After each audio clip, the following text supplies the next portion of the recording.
turismo attivo, come ho potuto illustrare prima durante la conferenza, è il cuore del nostro programma amministrativo, ed è importante che un'amministrazione abbia al suo interno, all'interno dei suoi principi di governance, la visione di come sta cambiando il turismo, che sta passando da un turismo sedentario a un turismo attivo, quindi un turismo sportivo, dove Costermano vuole diventare sempre più centrale nell'offerta del Lago di Garda. È un piacere per Costermano sul Garda essere presente all'interno di questi convegni che organizza Federalberghi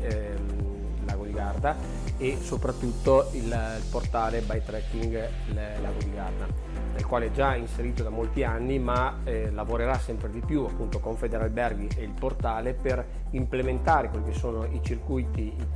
appunto ciclabili e trekking, in modo che i turisti possano conoscere sempre di più angoli meravigliosi del nostro entroterra e di Costermano sul Garda.